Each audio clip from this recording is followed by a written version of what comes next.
"Hold my hand," the 7-year-old whispered to the blind girl on her back. "Don't let go." Bullets exploded behind them. Fire consumed the warehouse. 3 men with guns closed in, and Harper Reed, homeless, starving. Forgotten by the world, ran faster than she'd ever run in her life. She didn't know the child clinging to her neck was worth $2 million to human traffickers. She didn't know 20 motorcycles were thundering through Memphis, searching for this little girl. And she didn't know the man leading them, the one who would burn the city down to find his daughter, was about to discover that a street kid had already saved her. Please subscribe to my channel, follow this story to the very end, and comment what city you're watching from so I can see how far this story has traveled. Harper Reed had been invisible for 14 months. Not invisible like a superhero. Invisible like trash, like a stain on the sidewalk that people stepped over without seeing. Like something that existed but didn't matter enough for anyone to notice. She was 7 years old, and she had learned the most important lesson the streets could teach invisible kids: live longer. "Hey! Get away from there!" Harper's hands froze inside the recycling bin behind Lucky Wash laundromat. The voice came from the back door, a man in a stained apron, cigarette hanging from his lips, eyes already looking through her like she was made of glass. "I said move." She grabbed 3 aluminum cans and ran. No point arguing, no point explaining. People didn't listen to invisible kids, they just wanted them gone. 4 blocks later, she stopped in the shadow of a dumpster and counted her haul. 11 cans, maybe 30 cents if the recycling center was feeling generous. Enough for a day-old donut from the gas station if she smiled right, and the night clerk was the nice one. Her stomach cramped. She couldn't remember her last real meal. "Gracie would be so disappointed in you."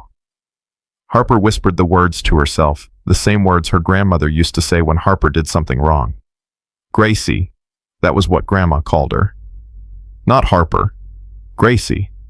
Because she said Harper moved through the world with grace, even when the world was hard. Grandma had been wrong about a lot of things.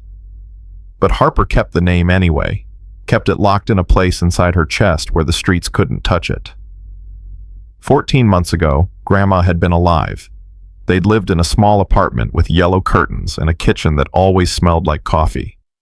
Grandma had cancer, but she kept saying she'd beat it, kept saying they'd be fine. She lied. Harper found her in the morning, still in her chair, eyes closed, coffee cold on the table beside her. She'd looked peaceful, like she was sleeping.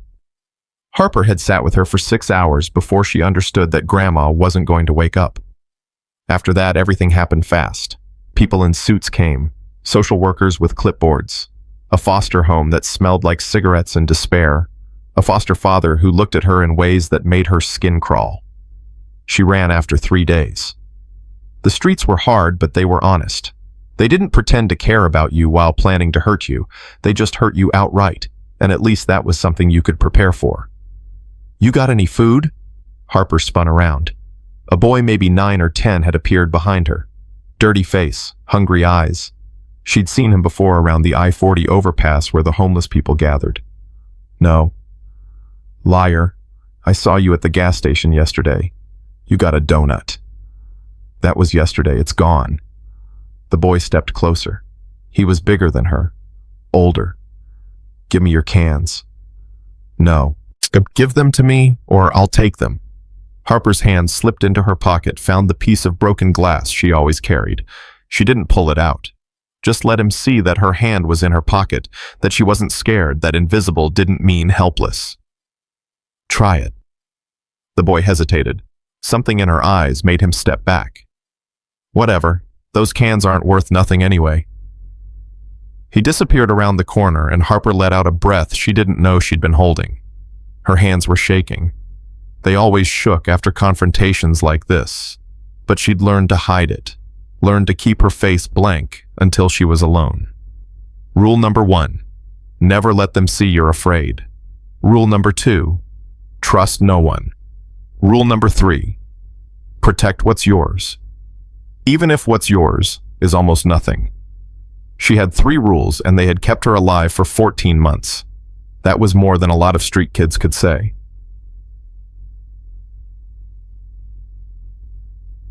The afternoon sun was brutal. Memphis in July was like living inside an oven. The concrete radiated heat. The air shimmered.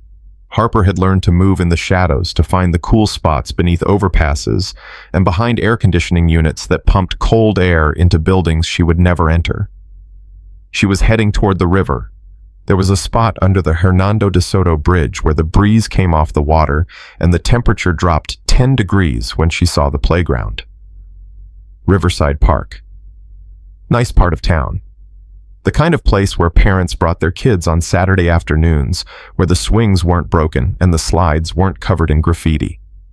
Harper usually avoided places like this. Clean neighborhoods meant suspicious neighbors meant people who called the police when they saw a dirty kid who didn't belong. But today, something made her stop.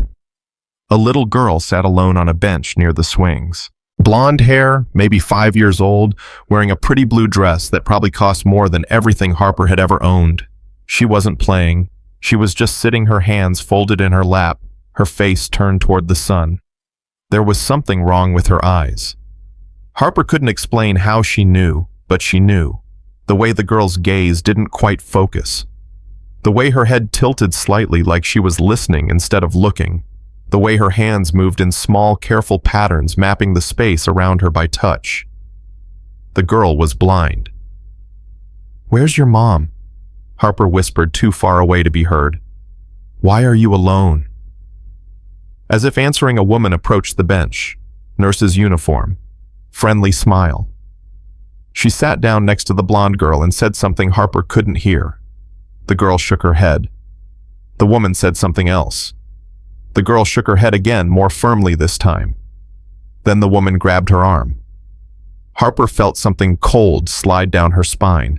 She knew that grab. She'd felt that grab in the foster home when the foster father's patience ran out. It was the grab of an adult who had stopped pretending. "No!" The little girl's voice carried across the playground. "You're not my daddy's friend. Let go. Be quiet." The woman's voice was different now. Hard. Mean. "Come with me or I'll hurt you." "Daddy, Daddy, help!" Harper's body moved before her brain caught up. She was running, across the grass toward the parking lot where a black SUV had pulled up, its side door sliding open. The woman was dragging the screaming girl toward it, and a man had gotten out to help, and no one else was around. No one was coming. No one was going to stop this. Harper reached them just as the woman shoved the girl into the van. "Hey!" The woman spun around. Her eyes went wide when she saw Harper, just another kid, small and dirty, and nobody, and then they went cold. "Get lost." "Let her go." The man moved toward Harper, reaching for her, but she was fast, street fast, survival fast. She ducked under his arm and threw herself at the van's open door. She didn't know what she was doing, didn't have a plan, just knew that the blind girl was screaming and crying and nobody else was helping, and she couldn't walk away, couldn't be the kind of person who walked away. Her hands caught the doorframe just as the van started moving. "What the?" The man grabbed for her, missed. "There's another kid! Go, go!" The van accelerated. Harper held on. The pavement rushed beneath her feet, tearing at her shoes. And she knew she should let go, knew this was insane.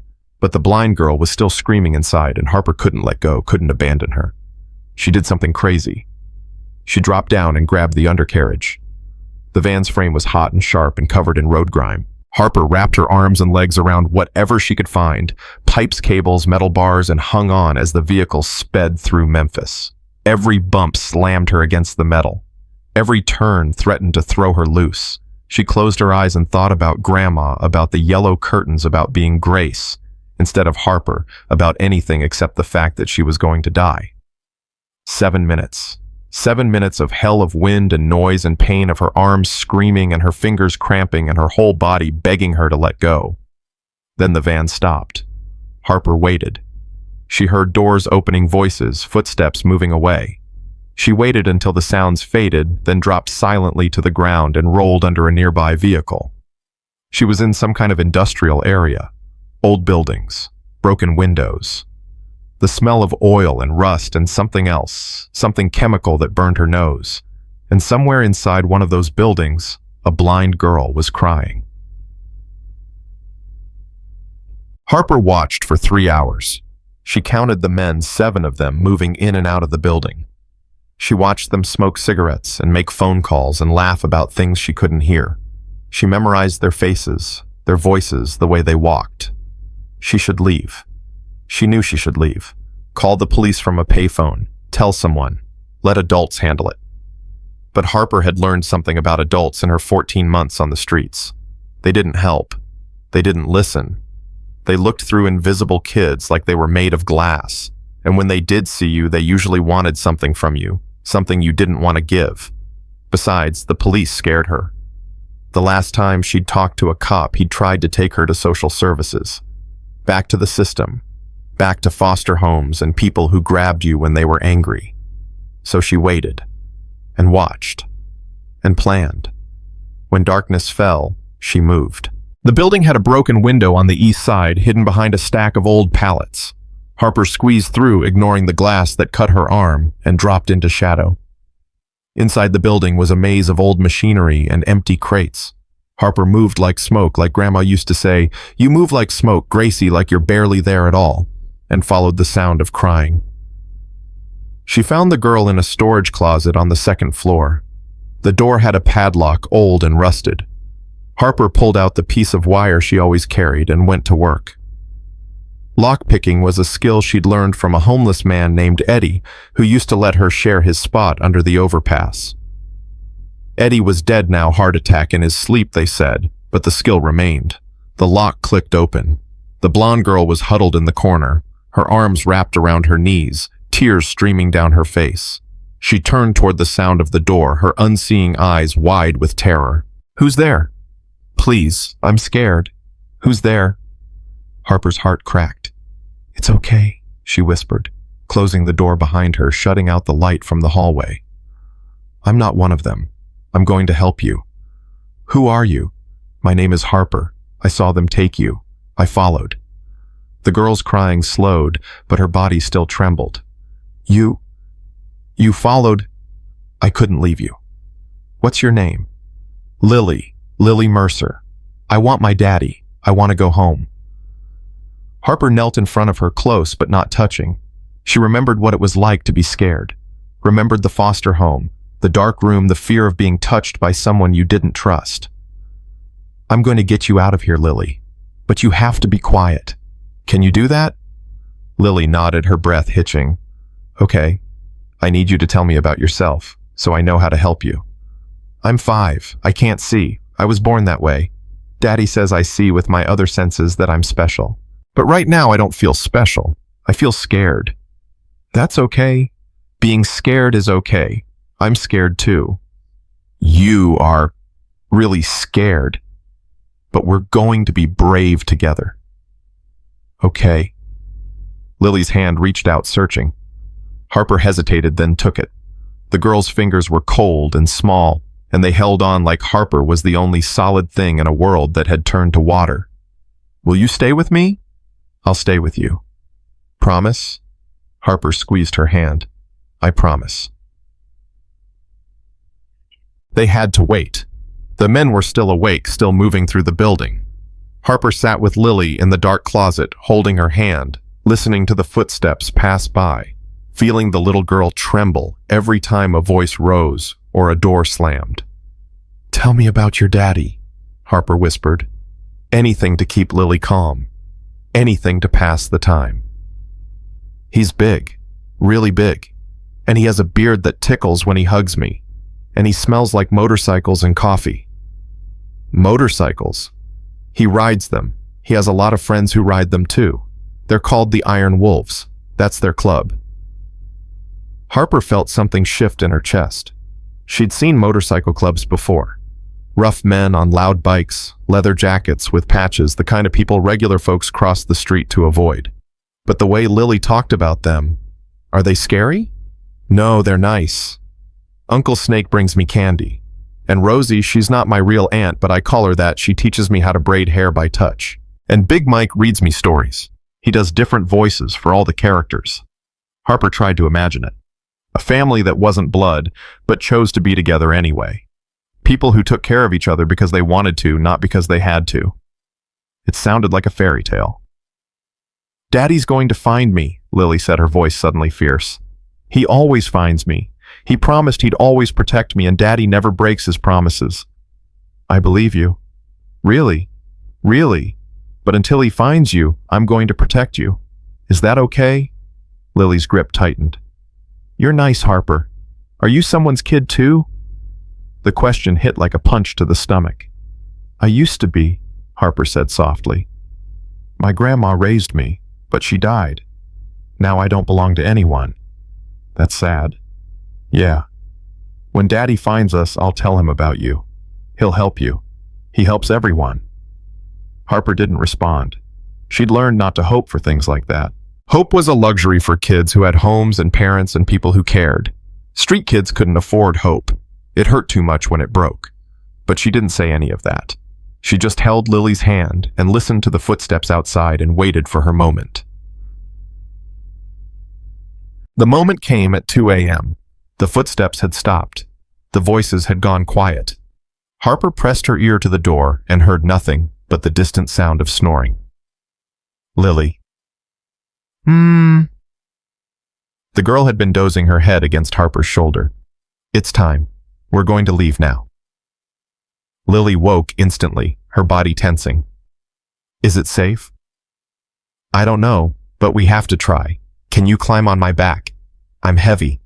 I'm strong. Harper helped Lily onto her back, adjusting her grip. The girl's arms wrapped around her neck, her legs around her waist. She was heavier than Harper expected, but not impossible. Don't let go, Harper whispered. I won't, I promise. Harper opened the door. The hallway was dark, lit only by the faint glow of a security light at the far end. Harper moved slowly, testing each step, listening for any sound of movement. Lily was silent on her back, barely breathing. They reached the stairs without incident. Harper started down one careful step at a time. The old wood creaked under their weight, and she froze, heart pounding, waiting for shouts, for footsteps, for the nightmare to begin. Nothing. She kept moving. The ground floor was more exposed, a large open space filled with old machinery. Harper could see the broken window she'd entered through maybe 50 feet away. The moonlight streaming through it looked like salvation. They were almost there when she heard the voice. Hey! Harper ran. Behind her, someone shouted. A light flared. Footsteps pounded against concrete. The kid's gone. Someone took the kid. Harper hit the pallets at full speed, shoving them aside, diving for the window. Glass tore at her already cut arm, but she didn't stop, couldn't stop, could only hold Lily tight and run, and the night exploded with gunfire. Harper stumbled, something hot grazing her shoulder, and she fell forward into darkness and mud and the smell of stagnant water.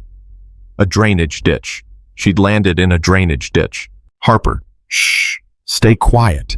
She pressed them both into the mud, into the shadow, into the nothing. Above them, flashlight beams swept through the darkness. Voices shouted. An engine roared to life. Find them! Find them now! Harper didn't move, didn't breathe.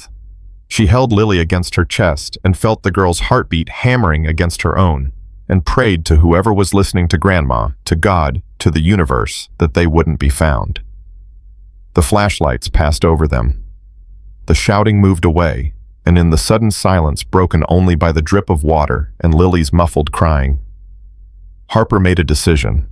She was going to get this girl home. She didn't know how. Didn't know where the Iron Wolves were. Didn't know if they were even real or just a fairy tale a scared child told herself in the dark. But she was going to try. Because Lily had grabbed her hand and trusted her.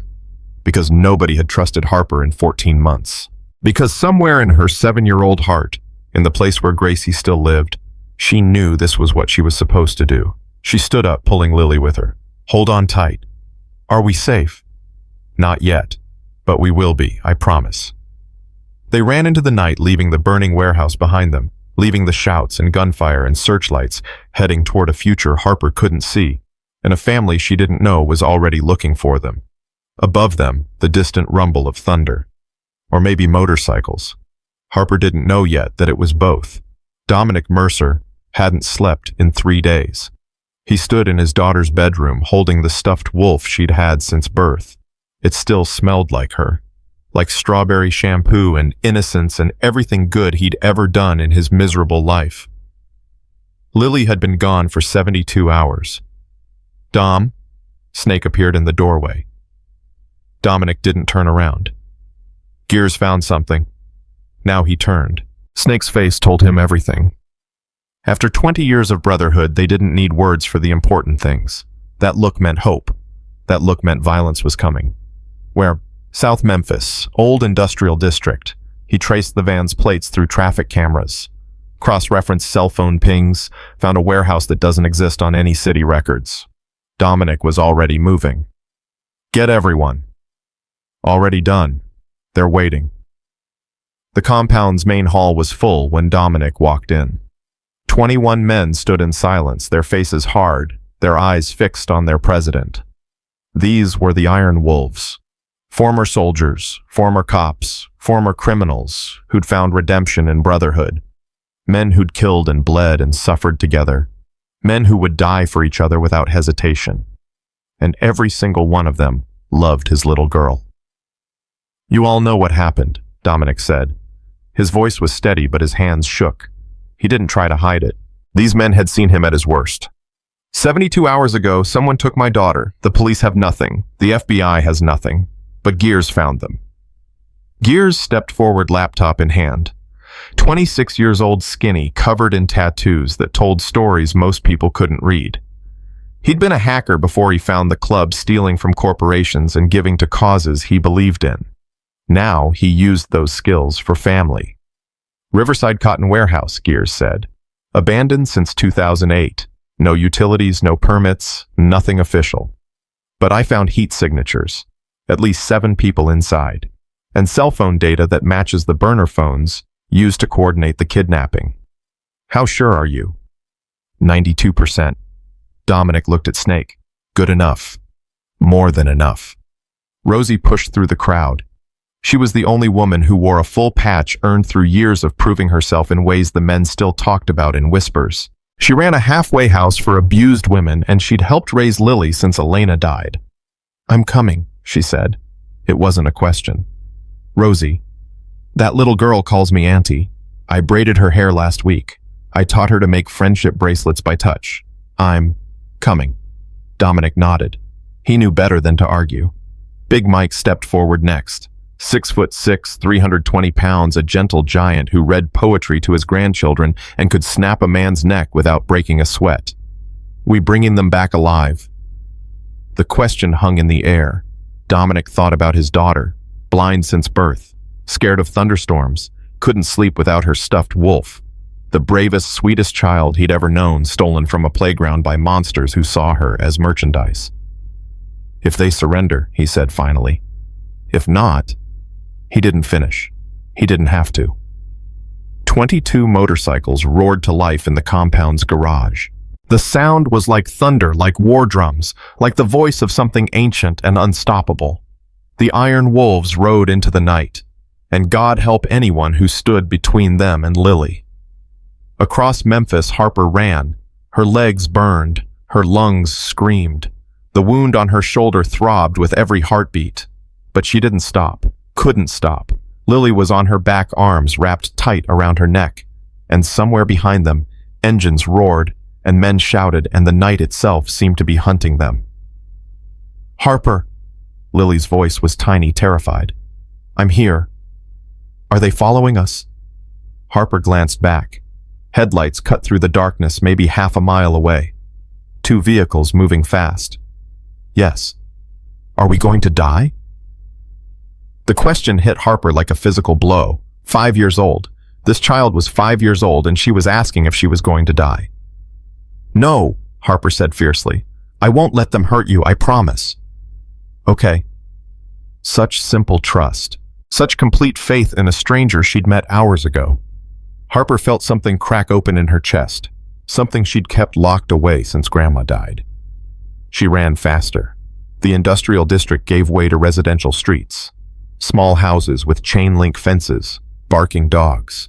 The occasional porch light that made Harper's heart race until she passed beyond its reach. She needed a plan. She needed help. She needed... I know where we are, Lily said suddenly. Harper stumbled, nearly fell. What? I can hear the train. The one that runs by Daddy's garage. It sounds far away, but I know which direction it is. You can tell direction by sound. Daddy taught me. He says my ears are better than most people's eyes. Hope flared in Harper's chest, dangerous and bright. Can you guide us? I think so. Turn left at the next street. How do you know there's a street? I can hear the traffic signal clicking, the one that beeps for blind people. Harper turned left, and for the first time since this nightmare began, she felt something other than fear. She felt possibility. Behind them, the headlights grew closer. Dominic's phone rang as they rode. He answered without slowing, the Bluetooth in his helmet crackling. Talk. It's Sheriff Washburn. June Washburn's voice was tense. Where are you? Heading south. Gears found the warehouse. Dom, listen to me. I just got word from my contact in MPD. There's something wrong with this case. Wrong how, Gio? The detective running the investigation, Carl Brennan, he's dirty. Dominic's grip tightened on the handlebars. How dirty? Deep dirty. I've been suspicious for years, but I could never prove anything. Tonight I pulled some strings. Brennan's been taking payments from someone for the past 8 years. Large payments. Offshore accounts. Connected to Lily's kidnapping? I don't know yet, but Dom, if he is, this isn't just some random abduction. This is organized. Professional. I'm working on it. Just be careful. If Brennan's involved, he has access to police resources, radios, dispatch, everything. Noted. And Dom, bring her home. Whatever it takes.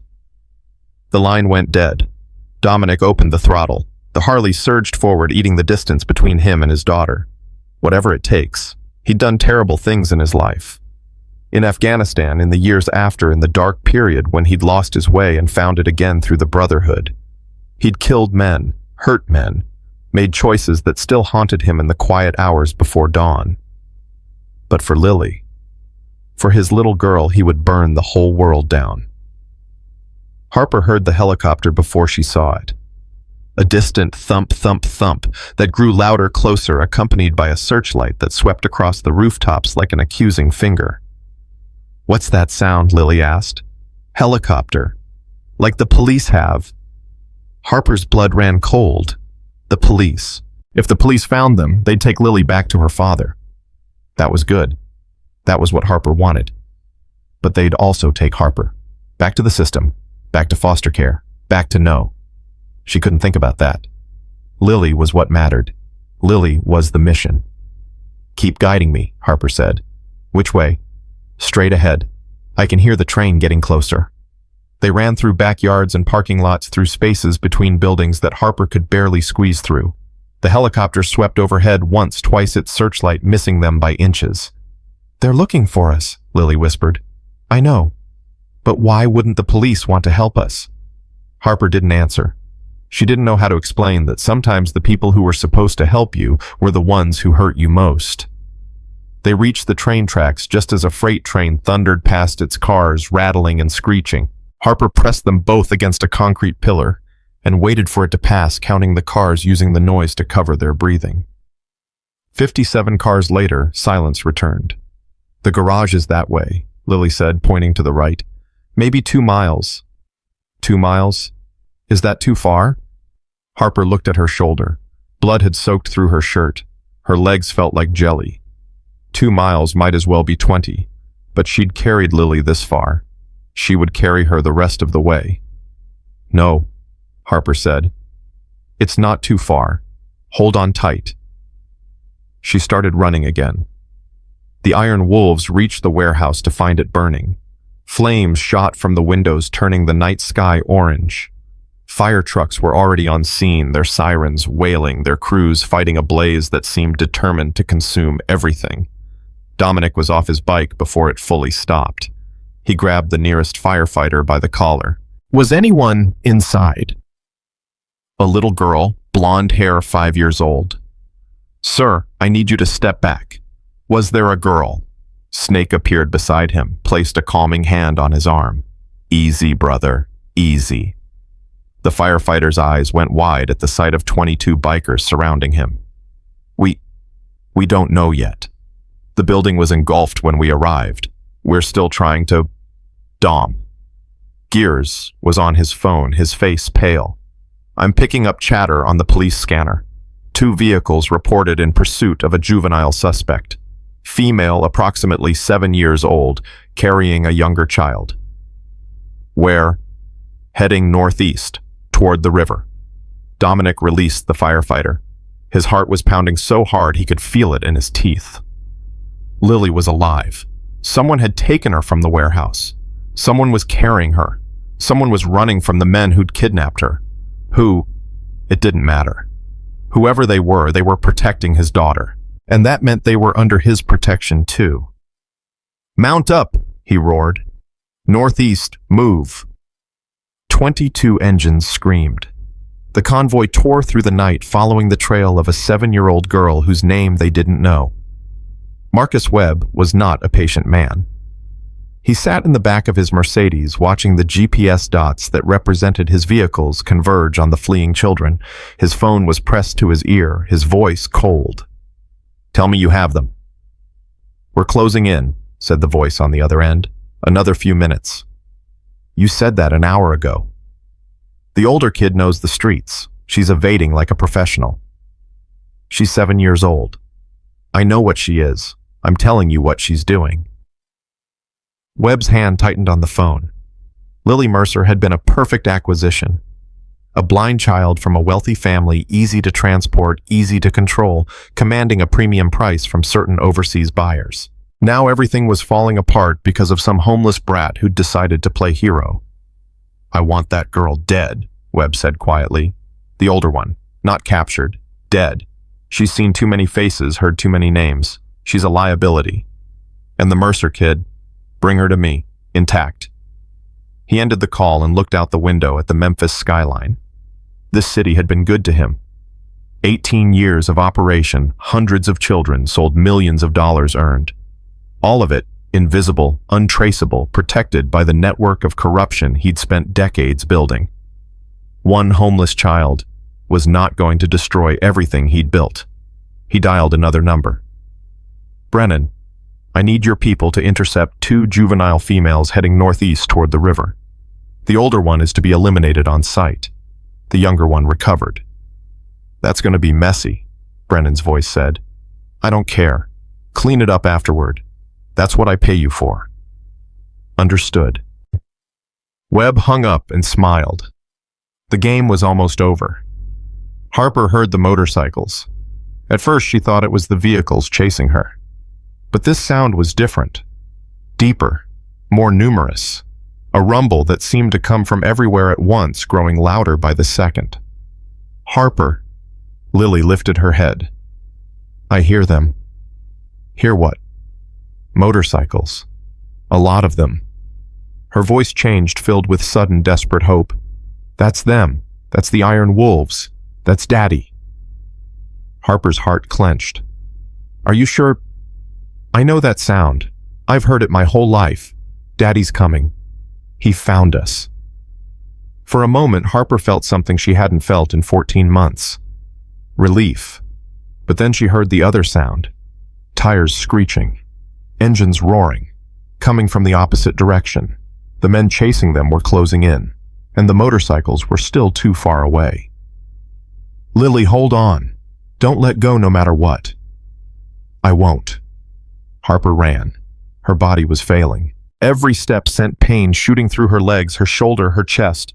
Blood dripped from her wound, leaving a trail behind them. But she didn't stop. Couldn't stop. The headlights appeared at the end of the street. Harper veered left into an alley. Dead end.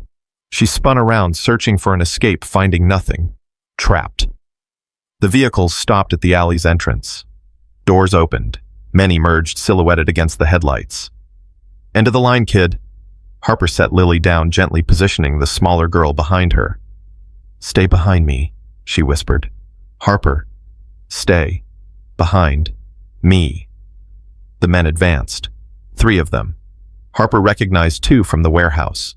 The third was new, but his eyes were the same. Cold. Empty. The eyes of someone who had stopped seeing children as human beings a long time ago. "You gave us a hell of a chase," the first man said. "I'm almost impressed." Let her go, Harper said. Her voice was steady. She didn't know where that steadiness came from, but she held on to it. She's just a little kid. She's blind. She can't identify anyone. Maybe, but you can. He raised his gun. Harper didn't move, didn't run, didn't look away. If she was going to die, she would die facing her killers. She would die standing between them and the child who trusted her. That was the only choice left. The gunshot never came. Instead, the night exploded with thunder. 22 motorcycles poured into the street, their headlights blinding their engines, screaming. The iron wolves hit the scene like a wave of chrome and leather and fury. The men with guns spun around confused. Harper didn't hesitate. She grabbed Lily, lifted her onto her back, and ran straight toward the motorcycles. The lead rider was huge-bearded, terrifying. His eyes locked onto Harper with an intensity that should have frightened her. But Lily was screaming one word over and over. Daddy! Daddy! Daddy! And the terrifying man's face transformed into something Harper had never seen before. Pure, desperate love. Lily. He was off his bike in an instant, running toward them, his arms open. Harper's legs finally gave out. She collapsed, but strong hands caught them both, scooped them up, cradled them against a chest that smelled like leather and gasoline and safety. Gunfire erupted behind them. The man, Lily's father, twisted, shielding both girls with his body. Harper felt him jerk as something hit his arm, but he didn't fall, didn't let go. He carried them behind the motorcycles, behind the wall of men who had formed a barrier between them and the shooters. Daddy! Lily was crying. Daddy, I knew you'd come. I knew you'd find me. I'll always find you, baby. Always. He looked at Harper then, really looked at her, at her torn clothes, her bleeding shoulder, her exhausted, terrified face. You, he said. You saved her. Harper couldn't speak. All the strength she had held on to for the past hours, the past days, the past 14 months, it all drained out of her at once. She started to shake. Hey. His voice was different now. Gentle. Hey, it's okay. You're safe. You're both safe. I didn't... Harper's voice cracked. I didn't know if I could do it. I didn't know if I could save her. But you did. You carried my daughter through hell. You stood in front of a gun for her. She needed help. Nobody else was helping. The man's eyes glistened. Behind him, the gunfire had stopped. The shooters were down, subdued by the iron wolves, but he didn't look away from Harper. What's your name, kid? Harper. Harper Reed. Harper. He said it like it meant something, like she meant something. I'm Dominic, and I owe you more than I can ever repay. A woman appeared beside them. Rosie. Her eyes went wide when she saw Harper's condition. Jesus Christ, she's bleeding. Dom, she needs medical attention. Doc. A man with gray hair and steady hands pushed through. He took one look at Harper and his expression went grim. Gunshot wound. Shallow, but it's been bleeding for hours. Possible infection. We need to get her stabilized. Do it. Harper felt herself being lowered onto something soft. A jacket, maybe. Hands were pressing against her shoulder, applying pressure, and it hurt, but she didn't cry out. Lily's hand found hers. Don't die, Lily whispered. Please don't die. You're my friend. Harper squeezed back. I'm not going anywhere, she said. I promised I wouldn't let go. In the distance, sirens wailed. The police were coming, and none of them knew yet that the danger was just beginning. Dominic looked up at the approaching lights, red and blue flashing against the buildings, multiple vehicles, coming fast. That's a lot of cops, Snake said quietly. Too many for a standard response. Sheriff Washburn's warning echoed in his mind. Brennan's dirty. This is organized, professional. He looked at the two children, Lily clinging to his hand, Harper barely conscious but still holding on to his daughter like her life depended on it. Someone in the police wanted Harper dead, and Dominic had just put himself between that someone and their target. We need to move, he said. Dom, we can't outrun them with wounded. We're not running, we're regrouping. He signaled to the Brotherhood.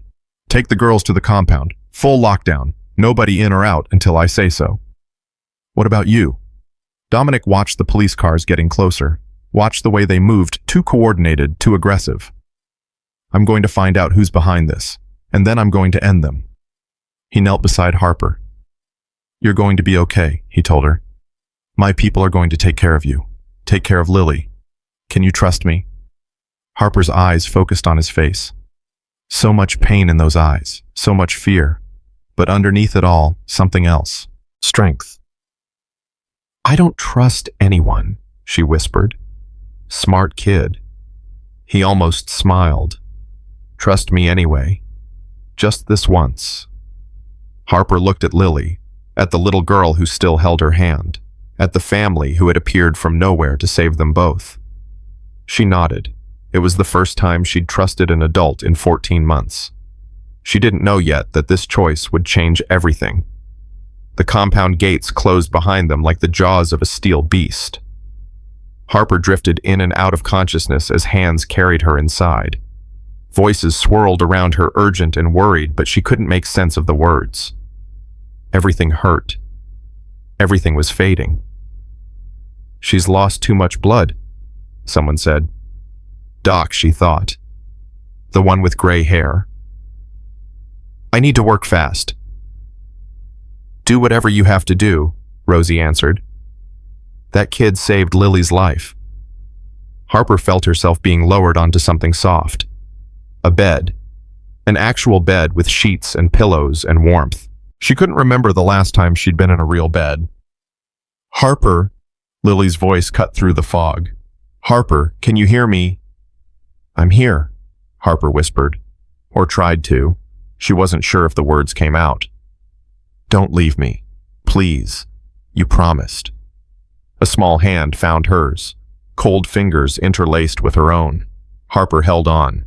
She didn't let go. Dominic stood his ground as 6 police cruisers surrounded the alley. Officers poured out weapons, drawn, shouting commands that overlapped into chaos. On the ground, everyone on the ground, now! The Iron Wolves didn't move. 18 men stood in formation behind their president, hands visible, but not raised, faces hard as granite. Detective Carl Brennan pushed through the line of officers. His badge caught the light from the strobing cruisers. His smile didn't reach his eyes. Dominic Mercer, fancy meeting you here. Brennan, Dominic's voice was flat. You're a long way from your jurisdiction. Multi-agency cooperation. The FBI asked for assistance tracking a kidnapping suspect. Brennan's smile widened. Imagine my surprise when I find the Iron Wolves in the middle of it all. The kidnapping victim is my daughter. She's been missing for 3 days. And where is she now? Safe. I'll need to verify that myself, along with the other child, the one your men were seen fleeing with. Dominic felt Snake tense beside him. The Brotherhood shifted, ready for whatever came next. That child saved my daughter's life, Dominic said carefully. She's wounded. She's receiving medical attention. She's also a suspect in an active kidnapping investigation. She's 7 years old. Age doesn't determine guilt, Mr. Mercer. I'll need to take her into custody for questioning. Dominic stepped closer to Brennan, close enough to see the sweat on the detective's forehead, close enough to smell the fear beneath the cologne. Over my dead body. The officers raised their weapons. The Iron Wolves didn't flinch. Brennan's smile finally cracked. You're making a mistake. Obstruction of justice. Harboring a fugitive. I can have every one of you in cuffs within the hour. Try it. The standoff stretched for 10 seconds. 20, 30. Brennan broke first. This isn't over, he said, stepping back. I'll be back with federal warrants. And when I am, no amount of biker solidarity will protect you. He signaled to his officers. They retreated to their vehicles, but they didn't leave. They set up a perimeter at the end of the street lights, still flashing a silent promise. Snake exhaled slowly. That was too easy. It wasn't easy. It was strategic. Dominic watched the cruisers. He's not here to arrest us. He's here to find the girls. When he couldn't get to them, he backed off to regroup. So what do? We figure out who he's working for, and we end them before they can try again. Dominic pulled out his phone and dialed Sheriff Washburn. June, I need everything you can find on Marcus Webb. Harper woke to the sound of arguing. Her body felt strange, heavy and light at the same time. She tried to move and pain flared through her shoulder, but it was duller now, wrapped in something soft. She can't stay here. It's not safe for any of us. She saved Lily's life, Danny. What do you want me to do? Throw her back on the streets? I want you to think we've got cops surrounding the compound. We've got a trafficking ring trying to kill us. And now we've got a homeless kid with no papers, no family, and no legal protection. Do you know what happens if child services gets involved? I don't care what happens. You should care. We could lose everything, the club, the compound, maybe even Lily. Don't. Dominic's voice dropped to something dangerous. Don't you dare bring my daughter into this. She's already in it. That's my point. This isn't just about one kid anymore. It's about all of us. Silence stretched between them. Harper lay perfectly still, barely breathing. She'd heard arguments like this before. In foster homes, when the adults decided she was too much trouble. In shelters, when there weren't enough beds. Every time the answer was the same. Get rid of the problem. She was always the problem. Slowly, carefully, she started to sit up. If she could get to the window, maybe she could. You're awake. Harper froze. Rosie stood in the doorway, her expression unreadable. How much did you hear? Enough. Rosie crossed the room and sat on the edge of the bed. Up close, she looked tired. The kind of tired that went bone deep. Danny's scared. We all are. But that doesn't mean he's right. I can leave, Harper said quickly. I don't want to cause problems. Just tell me where Lily is so I can say goodbye. You're not going anywhere. But, Harper. Rosie's hand covered hers. Warm. Gentle. Nothing like the foster mother who'd grabbed her in the dark. You carried a child through gunfire. You stood in front of bullets for someone you'd known for hours. Do you have any idea how rare that is? Harper didn't answer. She didn't know what to say. Danny's worried about the club. That's his job. But Dom, Rosie smiled slightly. Dom's worried about you. And when that man decides someone is family, heaven and hell can't change his mind. I'm not family, I'm nobody. You're not nobody. You're the girl who saved his daughter. Rosie stood. Rest. Heal. Let us handle the rest. She left, closing the door softly behind her. Harper stared at the ceiling. Family. The word felt foreign, like a language she used to speak but had forgotten. 3 doors down, Lily refused to sleep. I want to see Harper. She's resting, sweetheart. Doc says she needs... I don't care what Doc says. She's my friend. She saved me. I want to see her. Dominic knelt in front of his daughter. Even after everything, the kidnapping, the chase, the terror, she was still the bravest person he knew. Harper's hurt Lily. She needs time to heal. Then I'll sit with her. I won't talk. I'll just hold her hand. Lily's chin lifted. She held my hand when I was scared. Now it's my turn. Dominic's throat tightened. He remembered Elena saying almost the same words when he came back from Afghanistan, broken and bleeding and convinced he didn't deserve to live. She held my hand when I was scared. Now it's my turn. Elena had saved him. Her love, her patience, her refusal to give up. And now his daughter was showing the same strength. Okay, he said softly. I'll take you to her. He lifted Lily into his arms and carried her down the hall. When he pushed open Harper's door, the girl was sitting up, eyes wide with surprise. Lily, I came to hold your hand. Lily reached out. Is that okay? Harper hesitated. Then slowly she extended her own hand, their fingers interlaced. Does it hurt? Lily asked. Your shoulder. A little. When I got my ears checked at the hospital, the doctor gave me a sticker afterward. It helped. Lily paused. I don't have a sticker, but I can sing you a song. Daddy sings to me when I'm scared. You don't have to. But Lily was already singing. a soft, simple melody that Harper didn't recognize. Her voice was high and sweet and slightly off-key, and it was the most beautiful thing Harper had heard in 14 months. Dominic watched from the doorway. Two children who had found each other in the darkness. Two children who had no reason to trust anyone but had chosen to trust each other. He thought about the conversation with Danny, about the risks, the dangers, the legal nightmares that awaited them.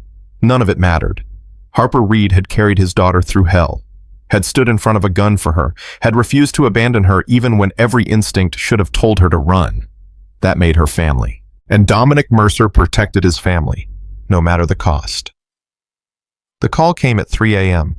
Sheriff Washburn's voice was tight with barely controlled fury. "I found your leak." Dominic sat up in his chair. He'd been dozing in the hallway between the girls' rooms, unable to sleep, unwilling to leave them unguarded. "Talk to me." "Marcus Webb. He's a name we've been chasing for almost a decade. International trafficking. Children mostly.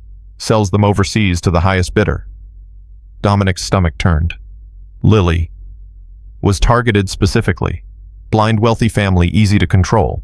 She would have fetched a premium price in certain markets. Washburn paused. "Webb has connections everywhere, Dom. Politicians, judges, law enforcement. Brennan's been on his payroll for 8 years. How high does it go? High enough that we can't trust anyone in Memphis PD. Maybe not even the local FBI field office. So, what do we do? I've got a contact at Justice Department. Clean. Trustworthy. I'm driving to Nashville tonight to brief her in person. If we can build a case, we can bring in federal resources that Webb can't touch." "How long?" 48 hours, maybe less." Dominic looked at the closed doors. Two children sleeping inside. Two children who might not have 48 hours. Webb's not going to wait that long. "I know. That's why I need you to hold the line. Keep those girls safe. Don't let anyone in or out until I give the all clear. And if they come before you get back." Washburn's silence said everything. "Whatever it takes, Dom. Whatever it takes to keep them alive." She hung up. Dominic sat in the darkness listening to the sound of his own breathing. Then he stood and walked to the compound's main hall where Snake and the others were waiting. "We've got 48 hours, he said. "Maybe less. Webb is going to make a move." "What kind of move?" "The kind that ends with those two girls dead or disappeared." The Brotherhood exchanged glances. These were men who had seen war, who had buried friends and killed enemies and survived things that would break ordinary people. None of them hesitated. "What do you need?" Snake asked. "Everything. Lock down the compound. Arm everyone. Bring in anyone we can trust. And someone wake up Gears. I need to know everything there is to know about Marcus Webb." The Iron Wolves moved. And somewhere across the city, Marcus Webb was making plans of his own. "You're telling me they're hiding in a biker compound surrounded by 20 armed men and you can't get to them?" Webb's voice was soft, controlled. That was always the dangerous sign. Brennan shifted uncomfortably. "The compound's a fortress. They've got cameras, motion sensors, dogs. Plus the sheriff is involved now. If you move too aggressively, what you'll face consequences." Webb laughed, but there was no humor in it. "Detective, you've been taking my money for 8 years. You've helped me move over 200 children through this city. Do you really think consequences are still on the table for you?" Brennan paled. "What do you want me to do?" "I want you to think creatively. The compound is protected. Fine. So we don't attack the compound." Webb leaned forward. "We attack the people who protect it." "What do you mean?" "The Iron Wolves aren't just a motorcycle club. They're a family. They have children, grandchildren, parents, siblings, people who don't live behind those walls." Understanding dawned in Brennan's eyes. "You want to take hostages." "I want leverage. Find me someone connected to one of those bikers, someone vulnerable, someone they'll trade for." "That could take time." "Then I suggest you stop wasting it talking to me." Webb's smile returned cold and predatory. "You have 12 hours, detective. Bring me leverage or I'll find someone more capable." Brennan left without another word. Webb turned to his window and looked out at the Memphis skyline. This city had made him rich, had given him power beyond anything he'd imagined as a young man. He wasn't going to let a 7-year-old homeless girl take it all away. Harper couldn't sleep. Her shoulder throbbed despite the painkillers. Her mind raced despite the exhaustion. Every time she closed her eyes, she saw the warehouse, the guns, the men who wanted her dead. She slipped out of bed, careful not to wake Lily, who had fallen asleep in the chair beside her. The little girl's hand was still extended, reaching for Harper even in dreams. The hallway was quiet. Harper moved silently the way she'd learned on the streets, past closed doors and sleeping guards, down a staircase and into a large open room filled with leather furniture and motorcycle memorabilia. A woman sat alone at the bar, nursing a glass of something amber. She turned when Harper entered. Couldn't sleep either. Harper recognized her. Rosie. The one who'd said Dom was worried about her. No. Come sit. I won't bite. Harper approached cautiously and climbed onto a bar stool. Her feet dangled, not reaching the floor. Rosie studied her for a long moment. You want to know something, Harper? What? I was like you once, a long time ago. Rosie swirled her drink. 13 years old. Mom was dead, Dad was in prison. I lived on the streets for 2 years before the Iron Wolves found me. Harper's eyes widened. You were homeless? Homeless, hungry, invisible. I know what it feels like to think nobody will ever see you. Rosie set down her glass. But I was wrong. Someone did see me. Dom's father, actually. The old president. He found me shivering behind a diner one January night and asked if I wanted a hot meal. And you said yes. I said no. I didn't trust him. Didn't trust anyone. Rosie smiled at the memory. But he kept coming back. Every night for 2 weeks he'd show up with food. Never pushed, never demanded, just showed up. What happened? On the 15th night it started snowing. I was so cold I couldn't feel my fingers. He came with a thermos of soup and a blanket and I finally broke. Started crying. Couldn't stop. Rosie's voice softened. He just held me, didn't say anything, didn't ask questions, just held me while I cried out 14 months of being alone. Harper felt something burning in her eyes. Tears. She hadn't cried in so long. Dom's the same way, Rosie continued. Once he decides you're family, that's it. You're family, forever, no takebacks. But I'm not. You are. Rosie reached over and squeezed her hand. The moment you grabbed Lily's hand in that closet, you became one of us. You just don't know it yet. The tears fell.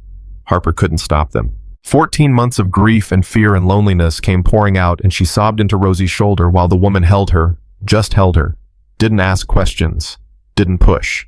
Just like someone had done for Rosie 30 years ago. Just like family. Dawn broke gray and cold over the compound. Dominic stood on the roof watching the police cruisers that still circled beyond the fence. 3 of them now. Waiting. You should sleep. Snake climbed up beside him. The girls are safe. We've got guards on every entrance. I can't sleep. Can't or won't.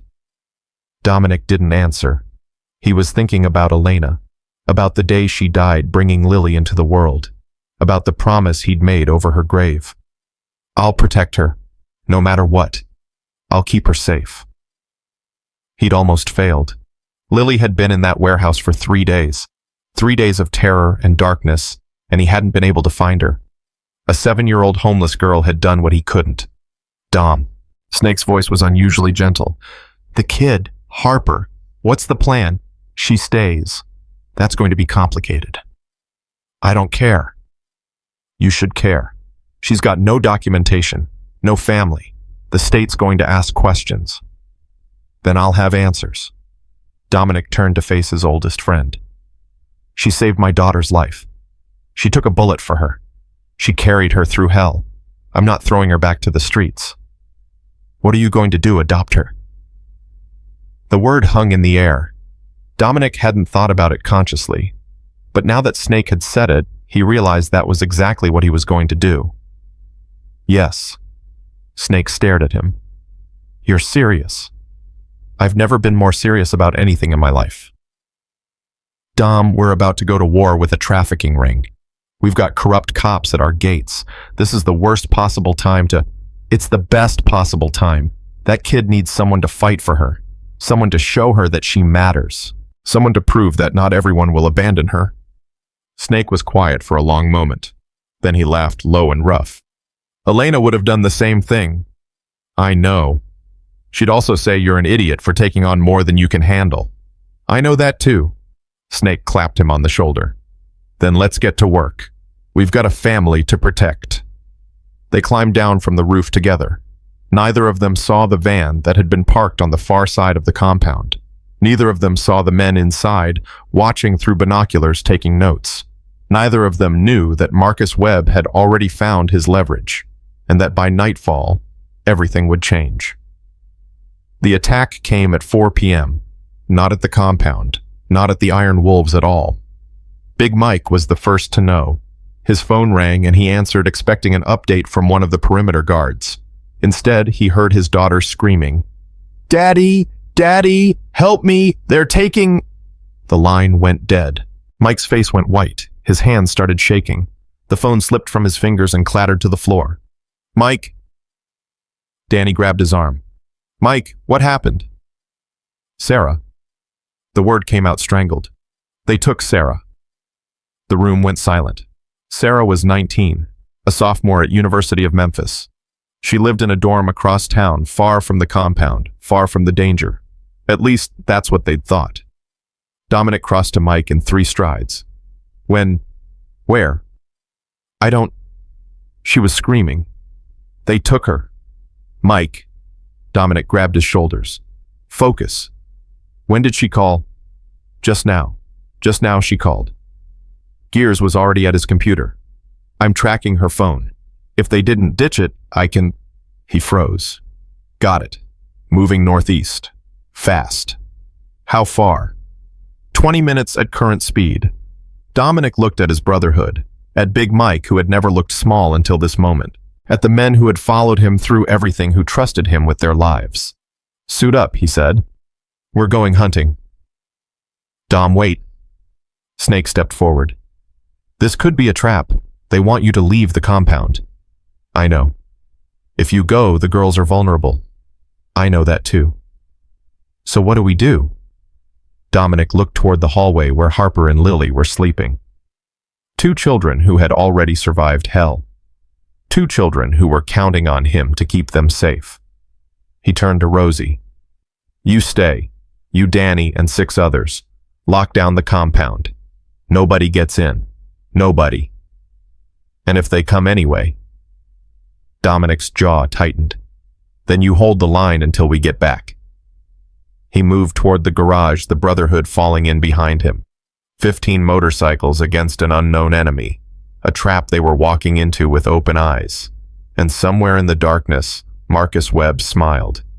Everything was going exactly according to plan. The silence after the motorcycles left was deafening. Harper stood at the window, watching the last taillight disappear into the distance. Something was wrong.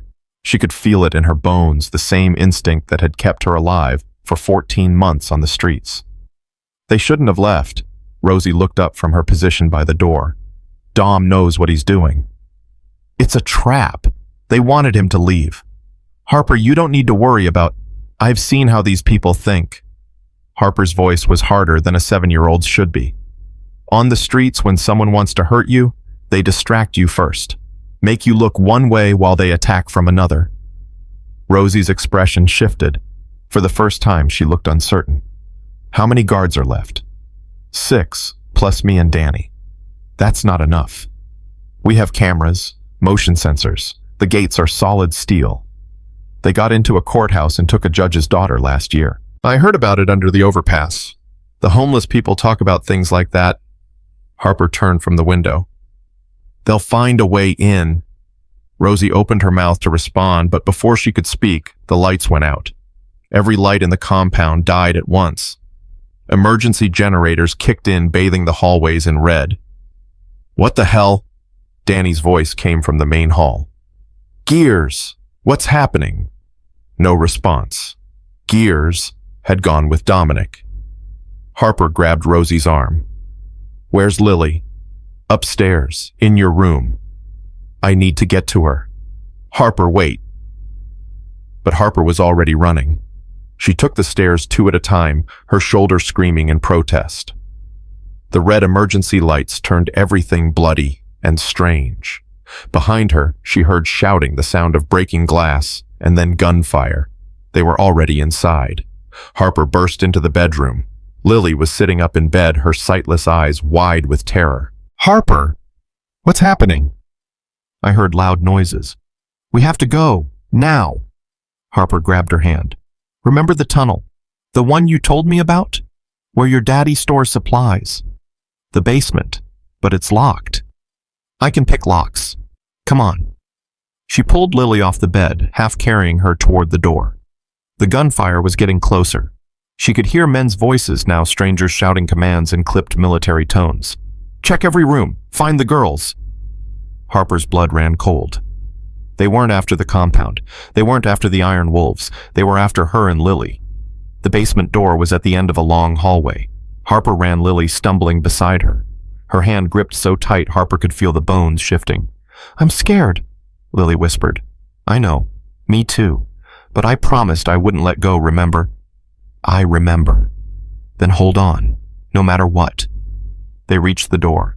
Harper dropped to her knees and pulled out the piece of wire she still carried. Old habits died hard.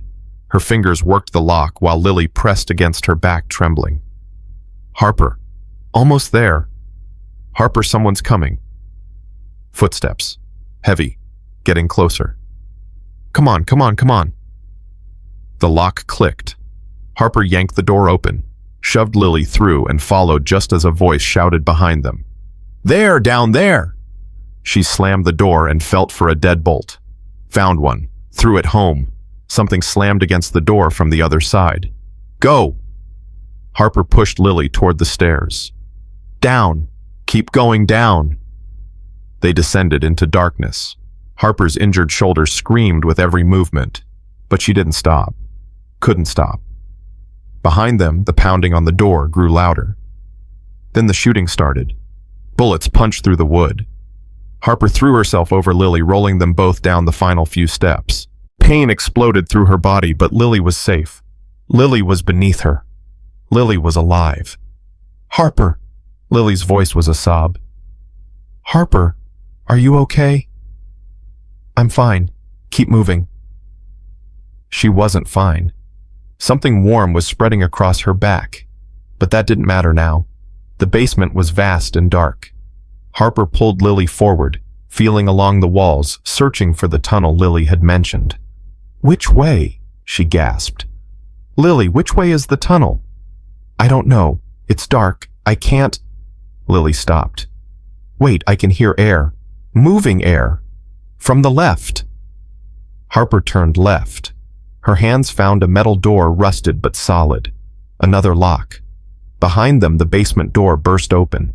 Flashlights swept through the darkness.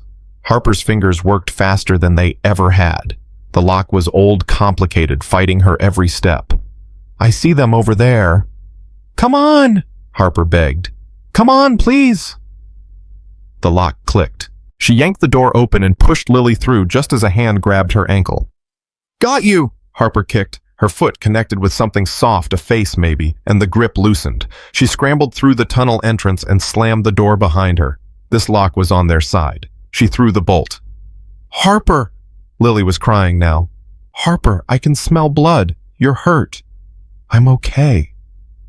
"You're not. I can smell it. I can—" "Lily!"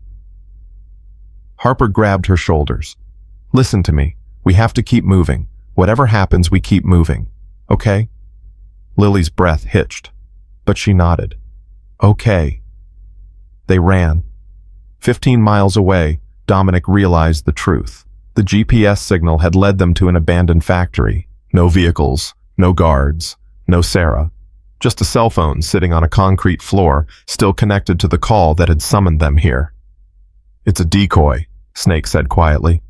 Dominic was already on his bike. "Back to the compound. Now." The engines roared. 15 motorcycles tore through the night, racing against time, against distance, against the sinking certainty that they were already too late. Dominic's phone rang. He answered without slowing. "Dom." Rosie's voice was ragged, broken by static, and something that sounded horribly like screaming. "They're inside. I don't know how, but their gunfire drowned out her words. Holding them off, but there's too many. Where are the girls?" Harper took Lily. "Basement. I don't know if..." Another burst of gunfire. "Can't reach them." "I'm coming. Hold the line, Rosie. Whatever it takes." "Dom, if we don't make it..." "You'll make it. I'm coming." He ended the call and pushed the throttle to its limit. The compound was 20 minutes away. 20 minutes might as well be forever. Marcus Webb stood in the command center of his operation, watching multiple camera feeds with the satisfaction of a man whose plans were finally coming together. "Report." "Perimeter secured," one of his men said. "Resistance is minimal. We're sweeping the building now." "And the targets?" Two females matching the descriptions were seen entering the basement. Team 3 is in pursuit. Webb smiled. The homeless girl and the blind one, both of them trapped like rats. "I want the Mercer girl alive. Kill the other one on sight." "Understood." Webb turned to Detective Brennan, who stood in the corner looking increasingly uncomfortable. "You seem nervous, Detective." "This is messier than you promised." "Messes can be cleaned. That's what you're for." Webb poured himself a drink. "In an hour, the homeless girl will be dead. The Mercer child will be on a plane to buyers overseas, and the Iron Wolves will be scattered, their compound destroyed, their reputation ruined. And if Mercer talks, talk requires proof. By morning, there will be no proof, just ashes and accusations from a known criminal organization." Webb sipped his drink. "Relax, Detective. We've done this dance before." Brennan said nothing, but his hand was shaking as he reached for his own glass. Something was about to go very wrong. He could feel it. The tunnel seemed endless. Harper and Lily moved through darkness, guided only by the whisper of air and Lily's extraordinary hearing. The little girl had become their compass, tilting her head at every junction, listening for sounds Harper couldn't detect. "Left," Lily would say. "The air is fresher that way." Or, "Stop. I hear water. There might be a drop." They'd been walking for what felt like hours, but was probably only minutes. Harper's back was on fire. She could feel blood soaking through her shirt, dripping down her spine. "You're slowing down," Lily said quietly. "I'm fine." "You always say that, but you're not fine. You're hurt." "Lily, I can carry you, if you need me to." Harper almost laughed. "Almost. You're 5. I'm strong. Daddy says I'm the strongest person he knows." "Your daddy's right, but I can still walk. Just stay close, okay?" "I'm not going anywhere, I promised." They kept moving. The tunnel began to slope upward. Harper's legs burned with the effort, but she could feel fresh air now, real air, and somewhere ahead she saw a glimmer of light. "We're almost there," she breathed. "Lily, we're almost..." A hand clamped over her mouth from behind. "Don't scream." Harper's body went rigid, a man's voice, low and rough breath hot against her ear. "If you scream, my friends will hear, and they won't be as gentle as me." Lily had frozen. Her hand was still in Harper's grip, squeezing so hard Harper could feel her pulse. "I'm going to remove my hand. If you run, I'll shoot the blind one first. Understand?" Harper nodded. The hand withdrew. She spun around. A man stood behind her, barely visible in the dim light from the tunnel's exit. He was big, dressed in black, a gun in his hand. "Mr. Webb wants a word with you." "I don't know any Mr. Webb." "No, he knows you. The girl who ruined 3 days of careful work. The girl who cost him $2 million. The man smiled. It was not a nice smile. "He's very eager to meet you." Harper's mind raced. She couldn't fight this man, couldn't outrun him, couldn't do anything except... "Okay," she said. The man blinked. "What?" "I'll come with you. Just let Lily go." "Harper, no." Lily's voice was sharp with fear. "It's okay." Harper squeezed her hand one last time, then let go. "Lily, listen to me. The exit is right there. I can see it. 20 steps straight ahead, then up a ladder. You can do it. I won't leave you. You have to. Your daddy's coming. He'll find you, but only if you get out. Harper. Please. Harper's voice cracked. Let me do this. Let me protect you. That's all I have. Please. Tears streamed down Lily's face, but slowly, horribly, she nodded. I'll tell Daddy where you are. He'll come for you. I know he will. Promise me you won't die. Harper couldn't promise that, so she said the only thing she could. I'll try. Lily turned and ran toward the exit. Harper watched her go, counting the steps. 15, 16, 17. The man raised his gun. That wasn't part of the deal. Harper threw herself at him. She was small and weak and injured, but she had surprise on her side. Her body collided with his, just as he fired, and the bullet went wide, ricocheting off the tunnel wall. They fell together, struggling in the darkness. You little... Harper bit his hand. She tasted blood. He screamed and dropped the gun. Run! Harper shrieked. Lily, run! She heard scrambling the clang of ladder rungs, and then light flooded the tunnel as Lily pushed open the exit hatch. The man's fist connected with Harper's face. Everything went white, then gray, then black. The last thing she heard was Lily screaming her name. Dominic reached the compound to find it burning, not fully engulfed. The iron wolves had held the line better than that, but flames licked from several windows, and smoke poured into the night sky. Bodies lay on the ground, some in black tactical gear, some in leather cuts. Rosie. Dominic was off his bike before it stopped moving. Danny. Dom. Rosie emerged from behind an overturned truck, blood streaming from a cut on her forehead. They hit us hard, came in through the sewers under the east fence. The girls, where are the girls? Rosie's face crumbled. Harper took Lily to the basement, into the emergency tunnel. We couldn't reach them.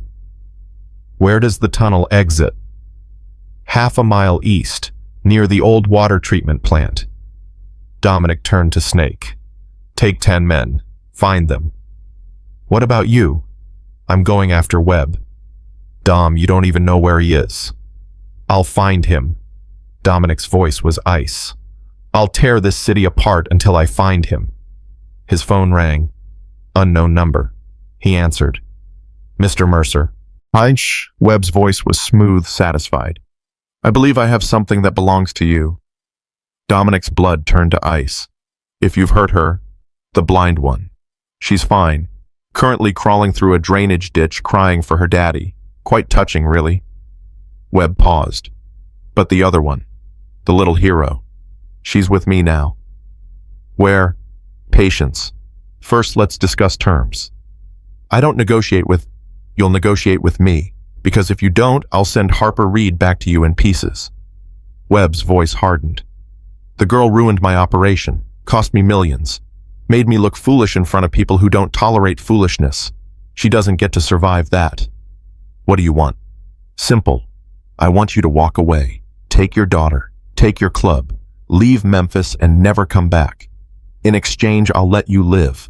The homeless girl dies either way, that's not negotiable, but at least you'll have your family. Dominic looked at the burning compound, at his brothers wounded and bleeding, at the sky above Memphis where his daughter was somewhere in the darkness alone and terrified. No deal. Excuse me. Harper Reed is my family. You touch her, I'll kill everyone you've ever known. I'll burn everything you've ever built. I'll make sure your name becomes a warning that people whisper for generations. Silence on the line. Then Webb laughed. You're bluffing.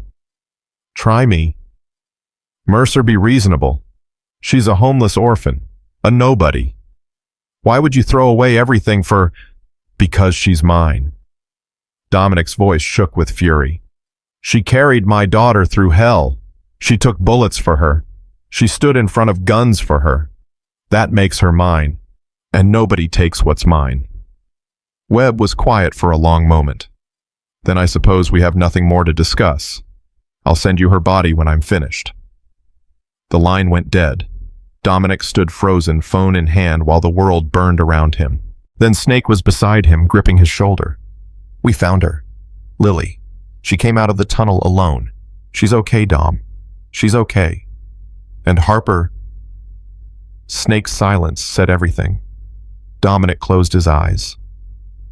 Harper, the 7-year-old girl who had seen his daughter in danger and hadn't looked away, who had followed kidnappers with nothing but courage and desperation, who had carried Lily through darkness and fire and bullets, never once letting go. She was in the hands of a monster, because of him, because she'd saved his daughter. Where's Lily now? With Rosie, east side by the medical tent. Dominic walked. His legs felt like lead. Everything felt like lead, but he walked because Lily needed to see him, needed to know he was there. She was sitting on a crate wrapped in a blanket, her face streaked with tears. When she heard his footsteps, she turned toward him with an expression that shattered what was left of his heart. Daddy. I'm here, baby. He gathered her in his arms, held her tight, felt her small body shaking with sobs. They took Harper. They took her daddy. She made them take her instead of me. She saved me again. I know. You have to get her back. Promise me. Promise me you'll get her back. Dominic pulled away and looked at his daughter. Blind since birth. Kidnapped, terrorized, traumatized. And still she was thinking about someone else. About the homeless girl who had become her sister. I promise, he said. Whatever it takes. Sheriff Washburn's convoy arrived 20 minutes later. 12 federal vehicles, sirens blazing, filled with agents who had driven through the night from Nashville. June Washburn jumped out before her SUV fully stopped. Dom, we got the warrants. Webb, Brennan, everyone on his payroll, they're going down tonight. Webb has Harper. Washburn's face went pale. What? He took her. An hour ago. He's going to kill her. Do you know where... No, but I know someone who might. Dominic turned to where the captured attackers were being held. 3 of Webb's men, zip-tied and bleeding, guarded by iron wolves who looked eager for an excuse to finish what they'd started. Those men work for Webb. Yeah. Dominic walked toward them. Snake grabbed his arm. Dom, the feds are here. Let them handle... Stand down, Snake. Dom. I said stand down. Snake released him. Dominic approached the first captive and crouched down to meet his eyes. Where is Marcus Webb? The man spat at him.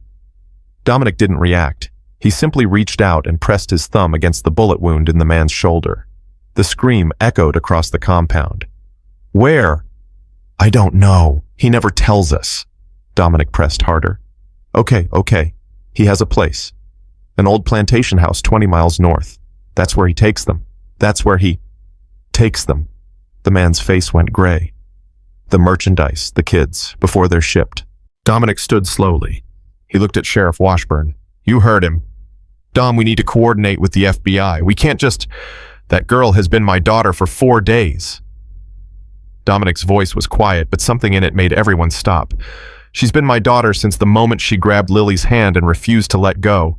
And I will not wait for paperwork while a monster decides whether to kill her. Washburn studied his face for a long moment. Then she nodded. Let's go get your daughter. The convoy moved out, federal agents and iron wolves riding together into the night. Toward Marcus Webb. Toward Harper. Toward the end of everything. Harper woke to the sound of her own screaming. Pain. That was the first thing she understood. Pain everywhere. Her face, her shoulder, her back. She tried to move and found her hands bound behind her, her ankles tied to a chair. Ah, you're awake. The voice was cultured calm, completely wrong. Harper blinked through swollen eyes and saw a man standing before her. Expensive suit, silver hair, a smile that made her skin crawl. Do you know who I am? Harper didn't answer. My name is Marcus Webb. I'm the man whose business you destroyed. Good. The word came out before she could stop it. The slap that followed knocked her head sideways and filled her mouth with blood. Defiant. I expected as much. Webb pulled up a chair and sat facing her. Do you know what I do? Harper. May I call you Harper? Go to hell. Another slap. Harder this time. I sell children. Have for 18 years. Hundreds of them shipped to buyers around the world. Rich men who want pretty things. Organizations that need workers. Markets you can't imagine. Webb leaned forward. Lily Mercer would have been my most profitable acquisition. Blind children are rare, valuable. She would have fetched $2 million. Harper's stomach turned. You're a monster. I'm a businessman. There's a difference. Webb stood and walked behind her. She felt his breath on her neck. You cost me that sale. You cost me my reputation. You made me look like a fool. You are a fool. This time the blow came from behind. Stars exploded across her vision. In a few hours you'll be dead. But first, I want you to understand something. Webb's voice dropped to a whisper. No one is coming for you. The Iron Wolves are scattered. The police are mine. You're alone, Harper, just like you've always been. Harper thought about Lily, about the way she'd said, I'll tell Daddy where you are, about the promise she'd made. You're wrong. Am I? Someone's coming. Someone always comes for family. Webb laughed. Family. You're a homeless orphan. You have no family. Harper lifted her head. Blood dripped from her lip. Her eyes were swelling shut, but her voice was steady. I do now. The convoy stopped half a mile from Webb's estate. Dominic gathered his people, 12 federal agents, 15 Iron Wolves, and Sheriff Washburn, a small army united by a single purpose. Webb has at least 20 men inside, Gear said, working from his laptop in the back of Washburn's SUV. Thermal imaging shows most of them concentrated in the main building. There's a smaller signature in what looks like a basement or cellar. That's where Harper is, Dominic said. How do you know? Because that's where I'd keep someone I wanted to hurt. Washburn studied the satellite imagery. We go in hard and fast. FBI takes the perimeter cuts off escape routes. Iron Wolves breach the main building. I'll lead a team to the basement. No. Dominic's voice was iron. I'm getting Harper myself. Dom, you're not law enforcement if this goes to trial. I don't care about trials. I care about that little girl. Snake stepped forward. We'll create a diversion.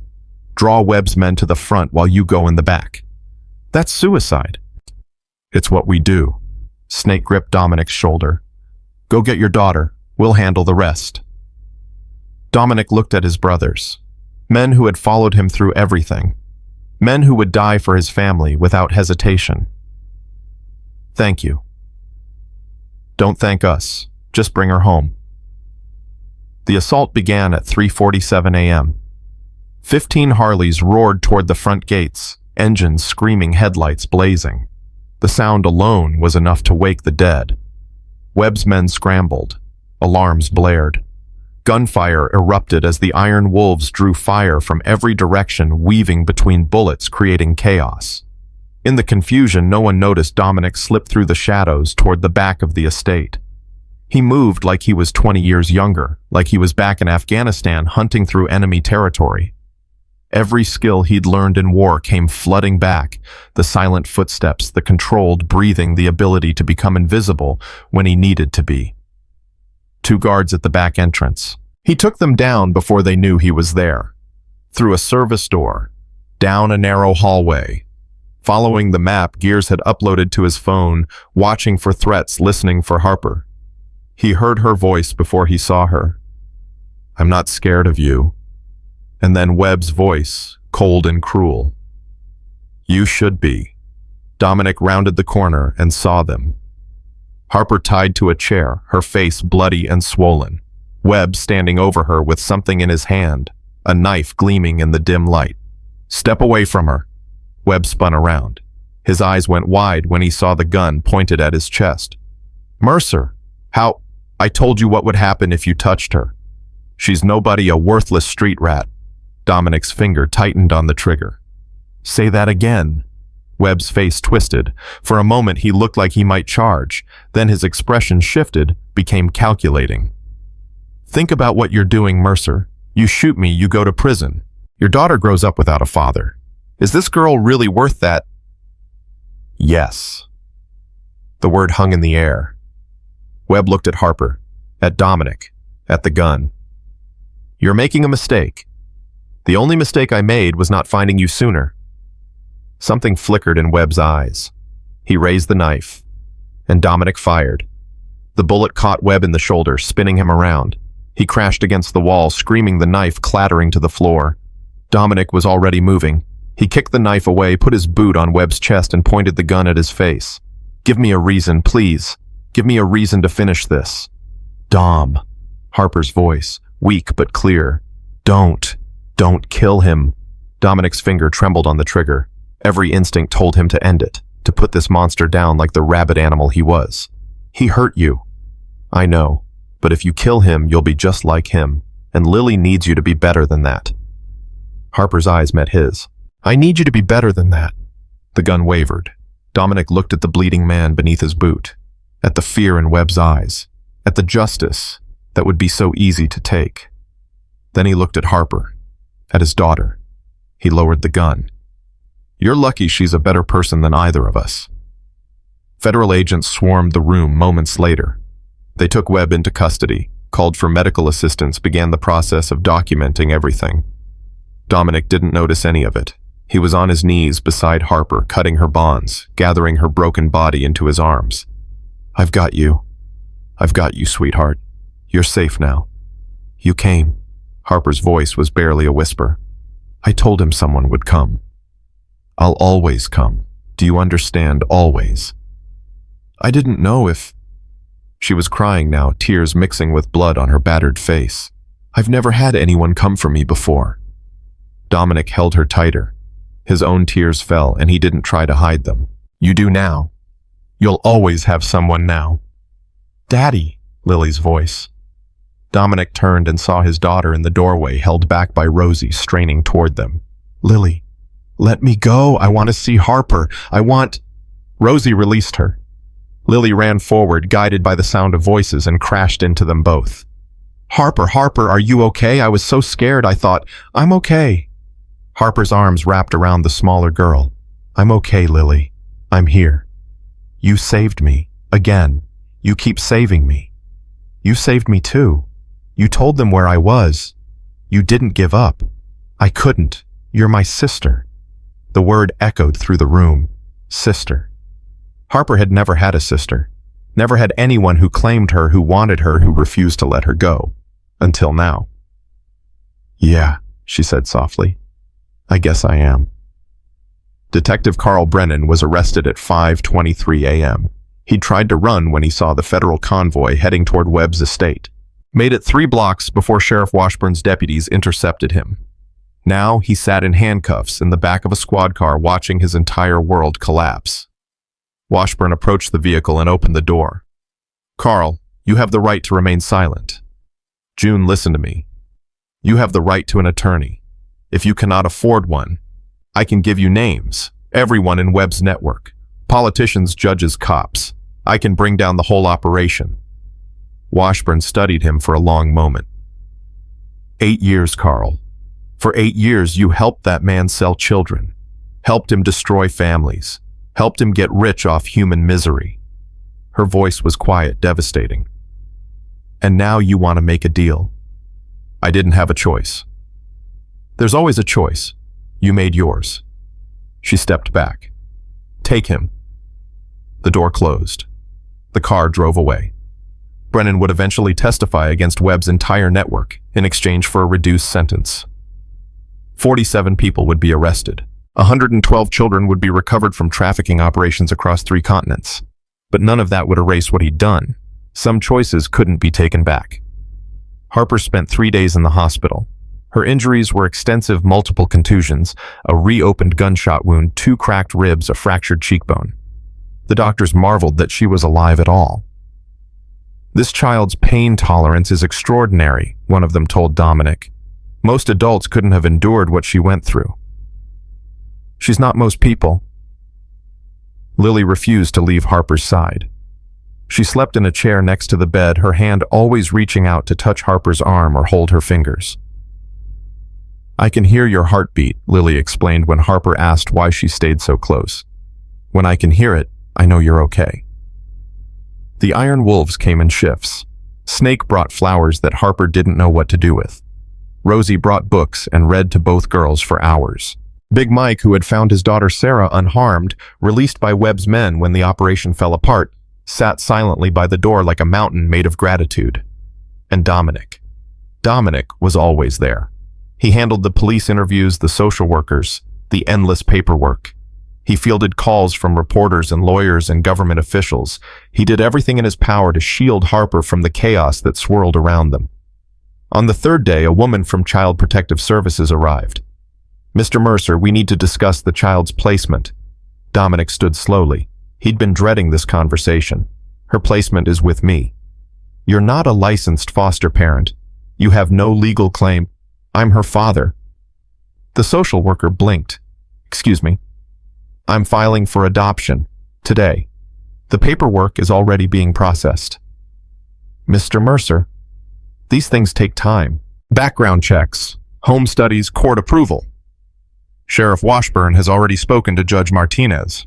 Given the circumstances, including Harper's role in bringing down an international trafficking ring, the court is expediting the process. That's highly irregular. So is a 7-year-old girl saving 36 children by refusing to give up." Dominic's voice softened. "Harper Reed has spent her entire life being failed by the system. Foster homes that didn't protect her. A state that lost track of her. Adults who looked the other way." He glanced at the bed where Harper lay sleeping, Lily curled up beside her. "That ends now. She's my daughter. And no one, no system, no bureaucracy, no well-meaning official is going to take her from me." The social worker studied his face. Something in her expression shifted. "I'll need to interview the child. Make sure this is what she wants." "Of course." When Harper woke, the social worker was gentle, patient. She asked questions about Harper's life before the grandmother, the foster home, the streets. She asked about the compound, the iron wolves the past few days. And then she asked the question that mattered. "Harper, if you could go anywhere in the world, where would you want to live?" Harper looked at Lily, who was pretending to be asleep. At Dominic, who stood by the window trying to look casual and failing completely. At Rosie and Snake, and all the others who had somehow become her people. "Here," she said, "I want to stay here. With these people. This family. They're my family now. They chose me. Nobody ever chose me before." The social worker closed her notebook. "I think we're done here." The adoption was finalized 6 weeks later.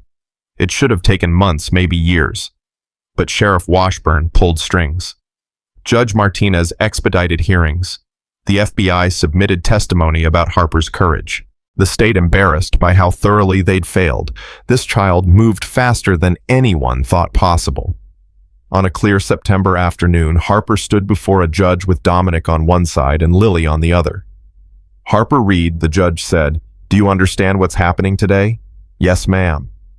"You're being adopted by Dominic Mercer. He will become your legal father. You will become Harper Mercer. Do you consent to this?" Harper looked at the man who had found her in darkness and refused to let go. The man who had killed for her, fought for her, loved her when she'd forgotten what love felt like. "Yes." "Do you have anything you'd like to say?"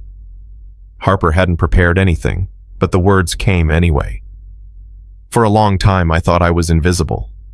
Nobody saw me, nobody wanted me. I was just a problem to be solved or ignored." Her voice shook, but she didn't stop. "Then I met Lily. She couldn't see anything, but she saw me. And Dom, he saw me too. They all did. The whole family." She looked at the iron wolves who had filled the courtroom, at Rosie, who was crying, at Big Mike, who was trying very hard not to. "I don't know why they chose me. I'm not special. I'm just a kid who did what anyone would have done." "That's not true." Lily's voice was fierce. "Anyone wouldn't have done it. You did. You saved me." "And now we're saving you back," Dominic said quietly. "That's what family does." The judge smiled. "I've seen a lot of families in this courtroom. Some bound by blood, some by law, some by circumstance. But I've never seen a family quite like this one." She picked up her gavel. By the power vested in me by the state of Tennessee, I hereby declare that Harper Reed is now and forever Harper Mercer, daughter of Dominic Mercer, sister of Lily Mercer, member of this family in all ways recognized by law. The gavel fell. The courtroom erupted. Lily threw herself at Harper, laughing and crying at the same time. Dominic lifted them both, one in each arm, and held them against his chest. The iron wolves cheered and stomped and made enough noise to rattle the windows. Harper cried. For the first time in her life, they were tears of pure joy. She had a family. She had a home. She was never going to be invisible again.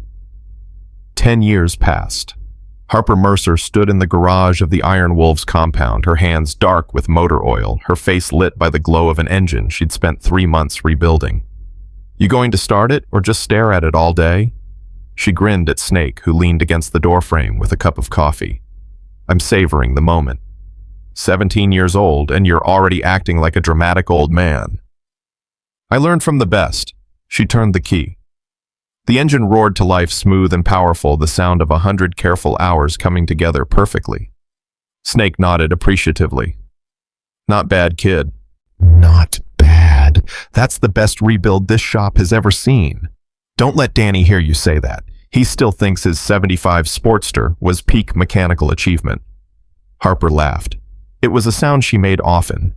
Now laughing came easy when you were surrounded by people who loved you. Harper, Lily's voice came from the doorway. 15 years old now, tall and confident, moving through the world with an ease that came from growing up safe and cherished. Dad wants to see you. Something about your internship. The internship. Sheriff Washburn had created it specifically for Harper, a program that placed young people with law enforcement focused on helping at-risk youth. Kids who fell through the cracks. Kids who needed someone to see them. Harper wiped her hands on a rag and followed her sister toward the main building. They walked in comfortable silence, their footsteps synchronized by years of moving together. You nervous? Lily asked. A little. Don't be. You're going to be amazing.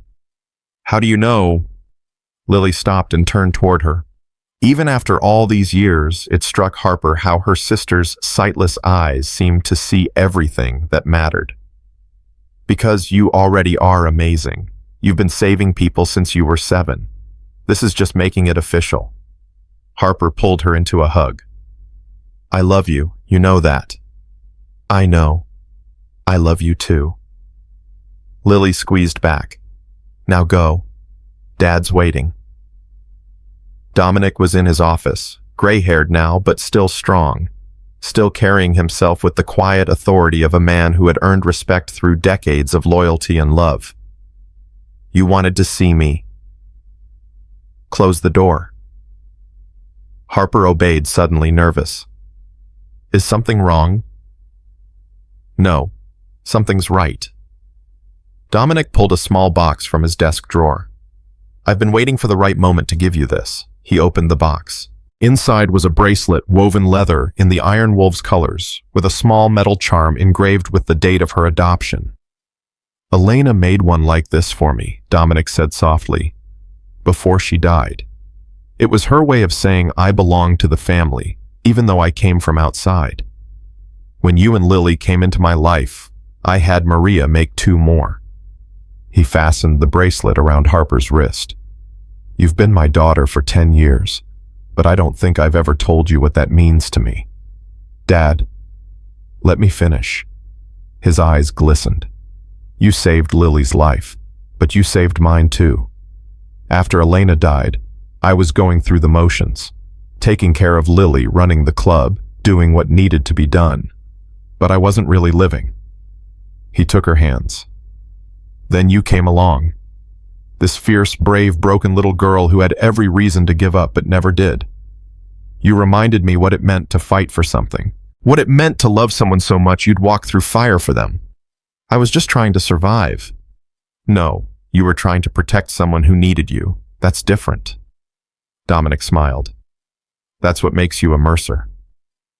Harper looked at the bracelet on her wrist, at the man who had become her father, at the life she had built from the ashes of everything she'd lost. Thank you, she said, for choosing me. Thank you for letting me." They hugged for a long time. Then Dominic pulled back all business again. "Now, about this internship. Washburn wants you to start next month.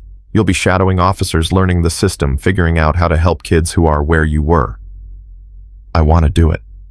"I know you do, but I want you to understand something." His voice was serious. "This work will be hard. You'll see things that remind you of your past. You'll meet kids who can't be saved no matter how hard you try. I know. You'll want to save all of them. You won't be able to." "I know that too." Harper lifted her chin. "But I can save some of them, and some is better than none." Dominic studied her face. Whatever he saw there made him nod. "You're ready. I've been ready for 10 years. That evening, the whole family gathered for dinner. The table was loud with conversation and laughter. Big Mike's grandchildren chased each other between chairs. Rosie argued good-naturedly with Snake about something that had happened 20 years ago.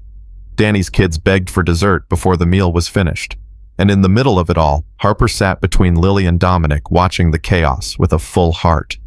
"What are you thinking about?" Lily asked. "I'm thinking about the night we met, how scared we both were." "I wasn't scared," Lily grinned. "I was terrified." "Me too, but you grabbed my hand anyway. You told me not to let go, and you didn't." Lily's fingers found hers under the table just like they had 1,000 times before. "I never will." After dinner, Harper walked to the edge of the compound and looked up at the stars, the same stars she used to watch from beneath highway overpasses, wondering if she would survive another night. Dominic appeared beside her. "You okay?" "Better than okay." Harper breathed deep. "I was just thinking about what you said, about saving kids who are where I was. And I'm not going to try to save all of them. I know I can't." She turned to face him. "But every kid I help, every kid I show that someone sees them, that's one more kid who might grow up to help someone else. One more kid who knows they're not invisible. That's a good philosophy. It's the only one that makes sense." Harper looked back at the compound, at the lights glowing warm through the windows, at the family that had chosen her when no one else would. "Family isn't blood," she said softly. "It's who shows up, who stays, who chooses you every single day. You've said that before. Because it's true. It was true when Lily grabbed my hand in that closet. It was true when you carried us both through gunfire. It's true now." She smiled. "I used to be invisible, a ghost, a nobody that the world had forgotten. And now," Harper Mercer looked at her father, at the bracelet on her wrist, at the stars above, and the home behind her, and the future stretching out like a road with no end. "Now I'm seen. Now I'm remembered. Now I'm loved." She took his hand. And that's the only happy ending that ever mattered. They walked back to the house together, to the warmth and the noise, and the family waiting inside. Behind them, the darkness held no more power. It never would again. Because Harper Mercer had learned the truth that night in a burning warehouse carrying a blind girl through hell. The people who save you are sometimes the ones you saved first. And family, real family, is the one thing that no darkness can ever destroy.